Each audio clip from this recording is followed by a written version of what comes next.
¿Qué tal, Sara? ¿Cómo Bien. estás? Aquí andamos. A ver qué me tienes preparado. Muy bien.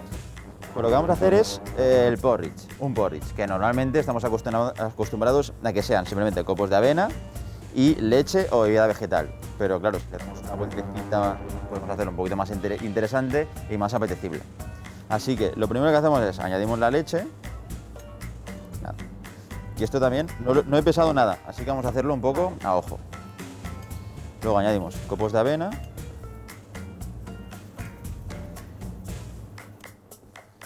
Y semillas de cáñamo, que propiedades nutricionales tienen bastantes hidratos de carbono, igual que la avena, pero tienen un poco más de grasa y también son altos en proteínas, por lo que completa bastante el porridge.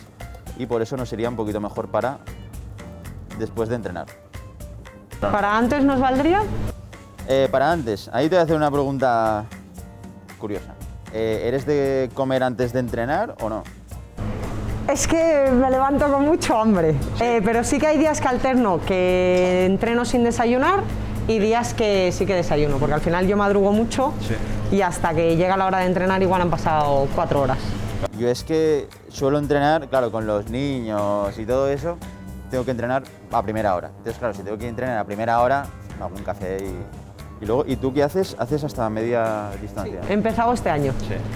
Y joder, Yo te he visto ahí con la se hace largo, ¿eh? Yo sí que tenía idea de hacer algo de media distancia, pero fue cuando iba a pasar a la media distancia, fue cuando empecé a cocinar aún más y ya empecé a entrenar menos. Y ya dije, mira, esto no puede ser. Así que nada, ahora me he centrado con carreras cortas, porque es que si no entrenas mínimo... Hay que entrenar un mínimo. Sí. Se entrena muy parecido al olímpico. Sí. Se entrena muy parecido al olímpico. Lo que pasa es que las tiradas largas son un poco más largas. Y yo, por ejemplo, los fines de semana es lo que más varía. Y luego entre semana, pues más o menos parecido. Pero sí que hay que entrenar. O sea, para ser competitivo y hacerlo bien y terminar sin odiar el triatlón, hay que entrenar un mínimo. A ver, que ahora vemos que ya se está quedando más sequito. Y por ejemplo, ahora ya lo sacaríamos, porque si no se nos quedará demasiado seco. Pero ¿qué voy a hacer? Voy a cocinarlo un poquito más porque le voy a añadir algo para darle un toque bastante especial, que es el mango. Aquí lo que he hecho es triturar mango, es como si fuera, bueno, no llega a ser licuado ni zumo de mango, simplemente es mango triturado con la pulpa y todo. Lo añadiré y aparte de bajar la temperatura del porridge, que haría que nos lo podemos tomar un poquito más fresquito, lo que hace es darle un sabor brutal al desayuno. La verdad que el mango queda bien con todo, ¿eh? Y lo que voy a hacer ya es añadirle un poco de ralladura de lima. La parte blanca es lo que le da acidez, ¿no? O sea, sí, Hay que intentar rallar solo la parte verde. Lo voy a pasar al bol. La cuestión sería añadirle el mango y el plátano. A mí me gusta añadirlo todo alrededor, ir haciendo como líneas. Y luego ya le añadimos la granola, que te contaré lo que lleva. Como yo un par, colocándolo por aquí. Y luego con esto, con el plátano. La técnica es meterlo hasta el final y luego lo dejas caer. Ah, vale. Claro. Así me sale a mí todo mal. Y ahora le pondríamos granola. Es una galleta que hacemos con anacardos, dátiles y aceite de coco. Hacemos una galleta grande, la horneamos y cuando se queda crujiente la rompemos. La rompemos y la mezclamos con pasas, bayas de goji, pistachos y coco laminado. Y al final pues tiene bastante sabor y queda bastante bien. Para darle un toque dulce extra, esto es caramelo salado de anacardos, y esto lo tienes en los libros. Los tengo. Si no lo has hecho, te animo a que lo hagas porque está brutal. ¿Sí? Yo es que preparo, dejo el tarrito hecho y voy metiendo la cuchara y el tarrito al día siguiente ya no hay.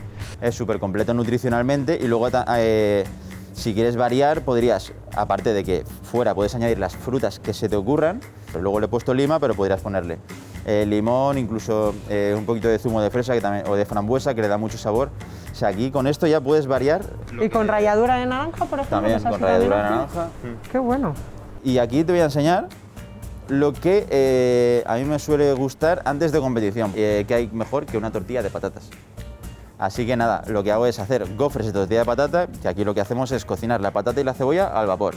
Luego la mezclas con huevo y directamente a la gofrera y te salen unos pinchos de tortilla en forma de gofre, que luego le puedes añadir los toppings que quieras, que por ejemplo a mí me gusta mucho añadirle jamón porque también tiene ese punto de sal que hace que retengas un poquito de líquido, sin ser algo excesivo, que luego para carreras largas, sobre todo con mucho calor, pues siempre va bien retener un poquito de líquido. Y luego aquí para post-entrenamiento, una que ya conoces bastante, que es la pizza de quinoa, que es alta en hidratos de carbono, pero también es un pseudo cereal, que pseudo cereales son alimentos que son como los cereales, pero que no son cereales, entonces se le llama pseudo cereal porque el uso que tienen es bastante parecido. Yo esta la hacemos en casa y le ponemos jamón, huevos de codorniz y a veces le ponemos también un poco de pollo o así. Pues nada, encantada de estar aquí, Igualmente. de conocerte, de que me enseñes todo esto y nada, ya solo me queda practicar. Sí, y a la siguiente podemos quedar para entrenar. Cuando quieras, yo estoy aquí todo el año, así que cuando vengas a Madrid... Un poco de bajada. Siempre está muy cerca el retiro y suelo intentar quedarme a dormir pues, por esta zona, entonces siempre me queda bien el retiro. Pues para Pues mira, la próxima, hacemos un vamos día de un entrenamiento y luego desayunar. Vale, perfecto. Genial, Maravilla. pues muchas gracias. A ti.